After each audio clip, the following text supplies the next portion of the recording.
제가 일전에 한번 군대 이야기를 말씀드렸습니다. 제 군대 생활은 어렵다라고 말씀을 드릴 수가 없습니다. 왜냐하면 저는 운전병 출신이거든요.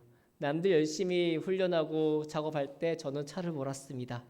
그런데도 그런 저도 힘들고 어려운 순간들이 있었습니다. 바로 여름날의 잡초 뽑기였습니다. 제가 운행을 나가지 않을 때에는 여김없이 다 일반 사병들과 같이 나가서 연병장으로 모입니다. 그리고 이렇게 그 간부가 이야기합니다. 눈에 보이는 잡초는 다 뽑아라. 네, 고참들은 당연히 뭐 애초기를 가지고 있거나 좋은 장비를 들지만 2등병, 1병들은 그냥 맨손에 장갑 끼고 이렇게 뽑습니다. 저는 정말 잡초 뽑는 게 싫었습니다. 왜 싫었냐면 뽑으면 없어져야 되는데 그 다음날 되면 또 나오고 그 다음날 되면 또 나오는 게 너무 싫었습니다. 뽑아도 끝이 없구나라는 생각이 들어 이거 잡초 지옥에 오는 게 아닌가라는 생각이 들었습니다. 너무 놀랐어요. 어떤 것들은 애지중지해도 잘 안 자라는데 이 잡초라는 것은 어떻게 뿌리까지 뽑았다라고 생각했는데 비 오면 자라고 비 오면 자라는지 그 땡볕에 잡초 뽑는 게 너무 힘들었거든요. 2시간 3시간 앉아서 잡초 뽑다 보면 현기증도 오고 무릎도 아파요. 운전 나갔으면 좋겠는데 운행은 없어서 너무 짜증날 때가 많습니다. 그러다 또 비가 오면 걱정합니다. 내일 운행 없으면 또 잡초를 뽑겠구나. 그게 여름 가을 내내 진행이 됩니다. 지겨웠어요. 잡초가 얼마나 놀라운지요. 그 콘크리트 벽들 사이에도 잡초가 자라는 거 봅니다. 좀 무서웠습니다. 이렇게 생명력이 놀랍구나라는 생각이 들었습니다. 왜 또 좀 무서웠냐면 높으신 분 오시면 그도 뽑아야 되니까요. 그걸 다 뽑아내야 되니까 너무나 지겹고 무서웠습니다. 잡초라는 게 이렇게 무섭습니다. 이런 잡초에 대한 경험 여러분도 많이 알고 계실 겁니다. 잡초가요 가만히 냅두면 잘 자랍니다. 그냥 혼자 자란 게 아니라 계속 잘 퍼뜨려요. 넘치도록 말입니다. 제가 왜 이 말씀을 드렸는지는 잠시 뒤에 설명을 해드리겠고요. 오늘 말씀은 마음밭에 대한 이야기입니다. 하나님께서는요 구원의 문제를 마음밭으로 연결시켜 주셨습니다. 거기엔 이유가 있습니다. 그 당시 이스라엘 사회는 아직 이스라엘 자체는 유목민의 생활이 맞았지만 그 주변 국가는 농경 생활이었습니다. 그러니까요 농경 생활을 통해서 사람들이 생활을 하는 겁니다. 농경 생활을 통해서 사람들이 밥을 먹고 생존합니다. 그렇기 때문에 이 당시 밭은 너무 중요했습니다. 좋은 밭이 있는 게 너무 중요했습니다. 좋은 밭을 만드는 게 너무 중요했으며 그 밭이 망가져서 식량을 제대로 얻을 수 없으면 그 민족이 망해지는 경우가 있었기에 예수님께서 이렇게 밭으로 우리 구원의 문제를 만드신 게 아닌가 싶습니다. 왜냐하면 우리 마음밭에 심긴 주님의 복음의 씨앗이 열매 맺지 않으면 우리 또한 올바로 영생을 얻을 수 없기 때문이지요. 근데 여러분들 오해하시면 안 됩니다. 이 전 말씀 보면 어떤 사람의 마음의 맛은 돌밭이고 어떤 사람의 맛은 갈기이고 길가이며 또 어떤 사람은 좋은 땅이다라고 그렇게 말씀하셨는데 우리는 이걸 이렇게 생각하면 안 됩니다. 내 마음 밭은 좋은 밭이고 저 사람의 마음 밭은 길가나 또는 돌밭이다. 아무도 그렇게 생각해서는 안 됩니다. 왜 그렇습니까? 여러분들 세상에 좋은 땅이 어디 있습니까? 그냥 씨앗만 뿌리면 잘 자라는 땅이 세상에 얼마나 있겠습니까? 없습니다. 좋은 땅 처음부터요. 역사적으로 봤을 때도요. 문명, 네 개의 문명 그 강이 있고 그 옆에 있는 기름진 땅이 있다는 그 문명의 발상지 내에서도 농사 기술이 발전했습니다. 왜냐하면 그냥 씨앗 뿌린다고 자라는 게 아니었다는 것을 고대인들은 알았거든요. 첫 해는 자랄지 몰라도 두 채는 안 자랐습니다. 그래서 고대인들은 생각했습니다.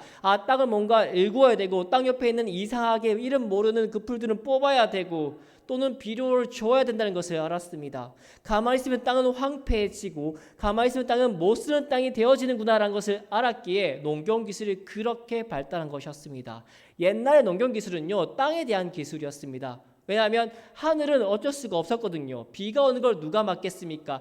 태풍이 오는 걸 누가 막을 수도 없고 예측도 못했어요. 그러면 할 수 있는 나머지 한 가지의 방법은 바로 땅을 잘 만드는 거였습니다.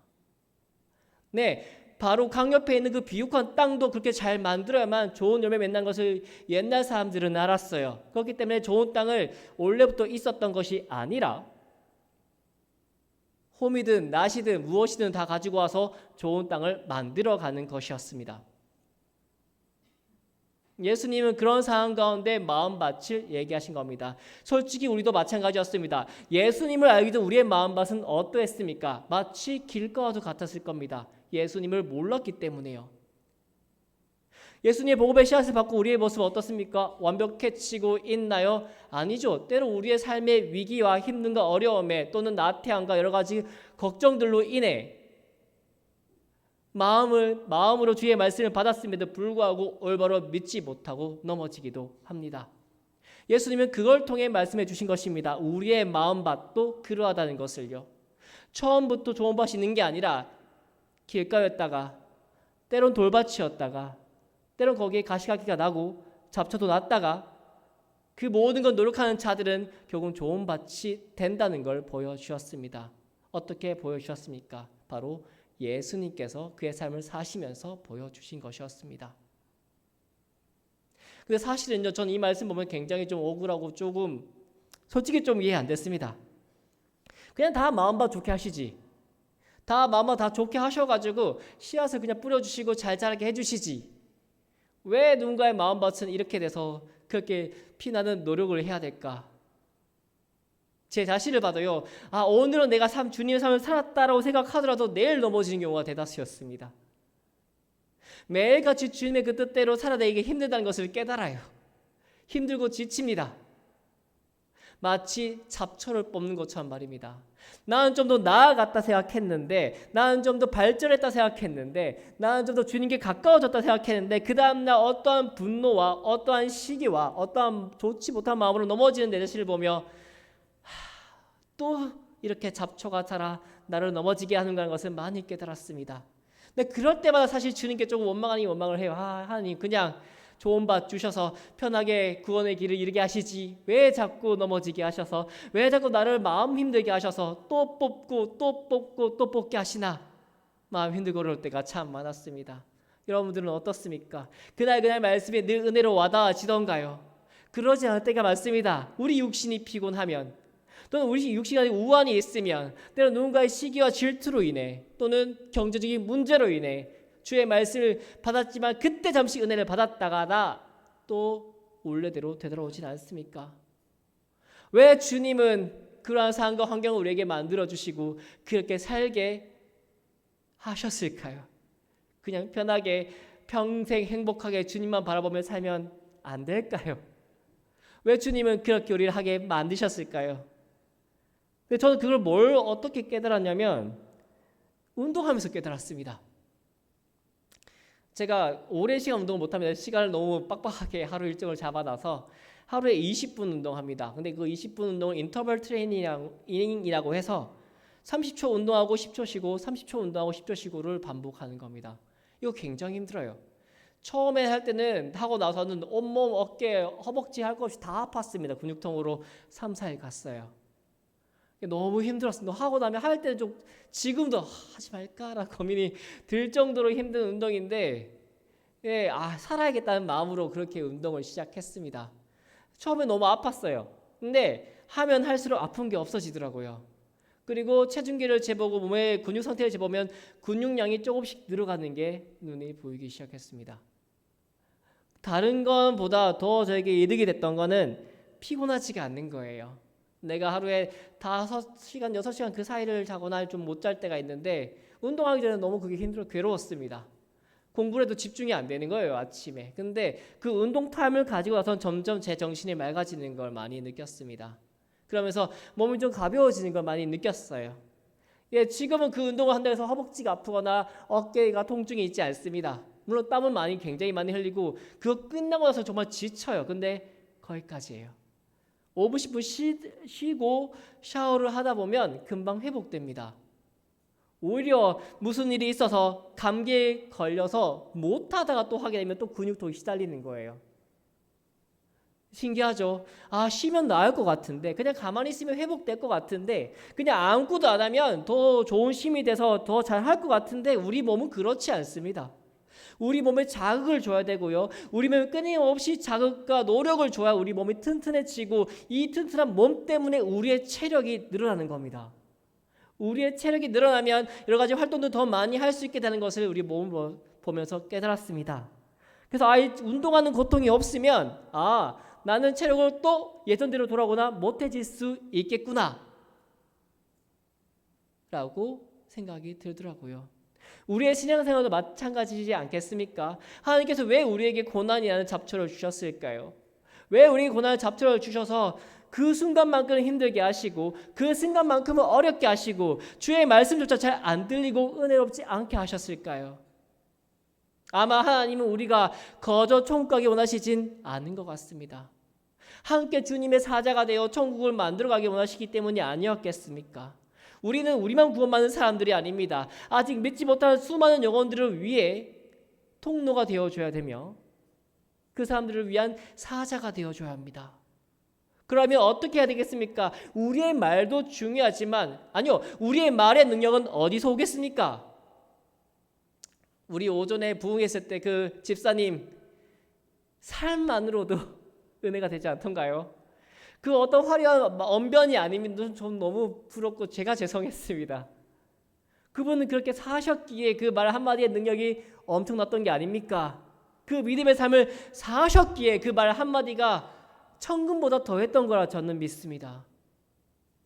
믿음의 굳은 살이 그만큼 꽉꽉 채워졌기에 고난 따위는 그분을 넘어뜨리지 못한 게 아니었겠습니까? 그런 그분의 한마디는 그렇지 못한 삶의 천마디 만마디보다 더 나을 거라고 저는 생각합니다. 지식만 알고 있는 모든 신학자들의 이야기 그 수천 개의 이론보다 더 나을 거라고 저는 확신합니다. 삶으로 이겨내시고 나오셨으니까요. 그분이라고 삶이 쉬웠겠습니까? 아닙니다. 절대 쉽지 않고 나는 그렇게 못했을지도 모르겠어요.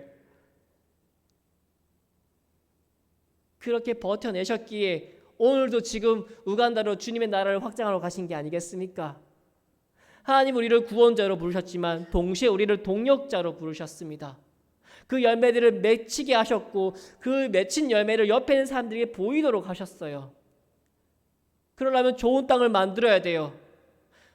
성경의 말씀에 나왔던 것처럼 사단은 우리를 절대 가만두지 않습니다. 그 좋은 땅 못되게 되려고 여러 가지 방법들을 애를 쓸 겁니다. 잡초를 뿌릴 거고 돌을 던질 거고 가을키를 낼 거예요. 마치 욥처럼 말입니다. 그 순간이 결코 쉽지만은 않을 겁니다. 하지만 우리가 이겨낸다면 그것은 결코 우리의 에너지를 허비하는 것이 아닐 겁니다. 영적인 근육이 늘어나겠지요. 영적인 것들이 늘어나겠지요. 영적으로 튼튼해지겠지요. 그리고 점점 예수님처럼 닮아가게 되겠지요. 하나님은 우리를 아들로 불러주셨고 그 아들의 역할은 무엇입니까? 아버지의 뜻을 이어받아 나아가는 게 아들과 딸의 역할이 아니겠습니까? 주님 우리 아들 딸로 불러주셨습니다. 구원자로 불러주신과 동시에 하나님 나라를 위하여 나아갈 일꾼으로 불러주신 것입니다. 바로 우리 삶을 통해서 말이죠. 물론 그 가는 게 어렵습니다. 쉬우면 시험이 아니에요. 쉬우면 고난이 아닙니다. 가벼우면 역경이 아니에요. 힘들고 어렵고 때로 그것 때문에 숨이 막힐 것 같으니까 역경이라고 부르는 겁니다. 그런데요, 일반 사람도 그걸 이겨냅니다. 여러분도 혹시 홍수환 권투 선수라고 많이들 들어보셨을 겁니다. 그분의 별명이 뭡니까? 사전오기라고 했습니다. 4번 넘어져도 5번 일어나 승리하는 사람이라고 했습니다. 그 사람의 전적 보면요, 1회전, 2회전, 3회전 이긴 경우가 거의 없어요. 12회전, 13회전, 14회전, 15회전까지 가서 판정승을 이깁니다. 이악 물고 버티는 거예요. 한 방에 못 때려 눕히니까 넘어지면 일어나고 넘어지면 일어나고 그렇게 어떻게 좀 일어나 싸워서 이겨내는 겁니다. 결국에. 그분 지금은 귀한 장로님이셨지만 일반 사람이었을 때도 목적 하나 이루기 위해 그렇게 이악 물고 일어나는데 상대방 선수가 무섭도록 말입니다. 넘어져라, 이제 누워라고 죽으라 때렸는데 일어나면 얼마나 무섭겠습니까? 근데 일반 사람들은 그 목적을 이루고자 그렇게도 일어나는데 이미 하나님과 함께 가는 우리가 무엇이 더 두려울 수 있겠습니까? 그리고 제가 늘 위로받는 한 가지 말씀이 있습니다. 고린도전서 10장 31절 말씀. 사람이 감당할 시험밖에는 하나님께서 허락하시지 않았다는 것. 지금 내가 힘들고 어렵습니까? 이거 우리가 감당할 수 있는 시험입니다. 하나님은요, 우리를 사랑하시는 분이기에 결코 우리가 넘어질 시험조차 주지 않으십니다. 이걸 통해 발판으로 뛰어넘을 시험을 주신다, 이 말씀이신 거죠. 지금 우리가 어렵다면 차라리 감사하십시오. 아, 지금 나는 이제 신앙적으로 한 단계 더 성숙할 시기구나. 지금 내게 고난이 없습니까? 한 번쯤 고민해 보십시오. 난 정말 주님의 뜻대로 살아가고 있는지 말입니다. 사단도요, 이미 잡은 물고기에는 먹이 안 줍니다. 이미 잡은 물고기는 냅둬요. 이미 그대로 나왔으니까요. 잡으려고 미끼를 주는 거죠. 잡으려고 넘어뜨리려 하는 거죠. 이미 넘어진 사람한테는 신경도 안 쓸 겁니다. 얘는 그대로 끝이니까. 그렇게 우리는 어쩌면 우리에게 고난이 있다면 감사할 수 있어야 됩니다. 그리고 어쩌면 우리에게 고난이 없다면 한 번쯤 의심해 봐야 됩니다. 나는 정말 하나님 말씀대로 살고 있어서, 그래서 그것을 초월해서 나는 정말 고난이 없는 건지, 아니면 이미 넘어가 버려서 고난을 고난으로 생각 안 하고 있는 건 아닌지. 중요한 건 주님께서 우리에게 고난을 주십니다. 고난을 주시는 분이세요. 왜요? 우리가 자라야 하니까요. 말씀을 마무리하도록 하겠습니다. 제 아들에게 2달 전에 자전거 사줬습니다. 근데 제 나이 아들 때니까 4발 자전거가 없어요. 2발 타야 돼요. 근데 한 번도 타본 적이 없습니다. 그래서 내가 어떻게 보조밖에 한 개는 옆에 달아줬습니다. 근데 혼자 못 타요. 무섭다고. 그래서 제가 가요. 제가 가서 그 공원에서 뒤에 잡고 있으니까 가자고 열심히 달려가면서 밀어줍니다. 처음에는 당연히 막 넘어지죠. 그 넘어지고 다리 까질 때 내가 얼마나 마음이 아픈지, 이 자전거가 뭐라고 이거 내가 태워주나, 이런 마음이 들었습니다. 근데 본인이 타고 싶어 하니까, 그러면 제가 그래 어떻게든 안 넘어지게 더 잘 잡아줄게 라고 해서 있는 힘껏 잡아줍니다. 그러다가 이제 조금씩 균형을 잡으면 조금씩 힘을 빼고 손을 놓아보기도 하고 그렇게 합니다. 근데 제 아들은 몰라요. 내가 그렇게 열심히 잡아줬는지도 모르고, 그것 때문에 내가 하루 몸살 났는지도 모르고, 잘 타게 되면 지 능력으로 이렇게 생각을 하더라고요.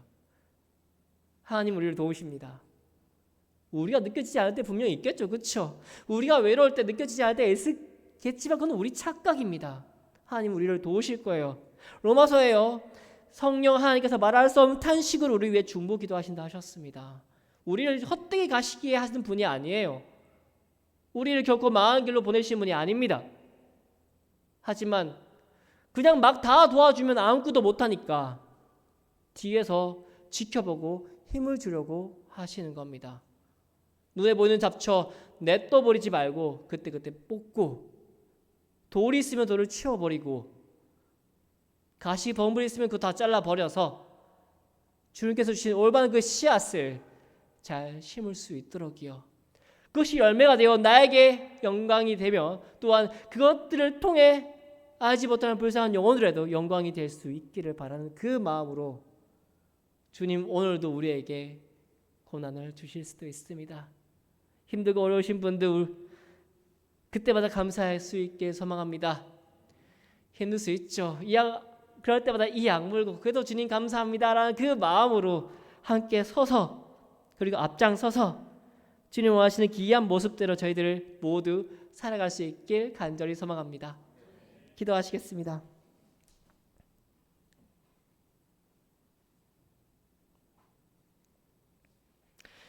한없는 사랑과 그 은혜가 풍성하신 하나님 아버지, 너무 감사합니다. 오늘도 주의 말씀 듣게 하시고 또 오전에 귀한 간증도 듣게 하신 것도 너무 감사드립니다.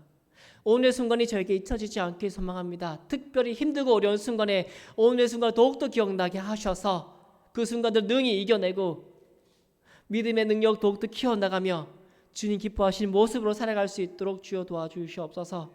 주님, 정말 사단은 저희를 넘어뜨리려고 할 겁니다. 정말 사단은 저희를 어떻게든 미혹하려고 할 겁니다. 그때마다 저희들 주님 기억나게 하시고 십자가 사랑 기억나게 하셔서 능히 물리치며 이겨내며 승리하며 나아갈 수 있도록 주여 저희를 붙잡아 주시고 인도하여 주시옵소서. 사랑 많으신 예수님의 이름으로 기도드립니다.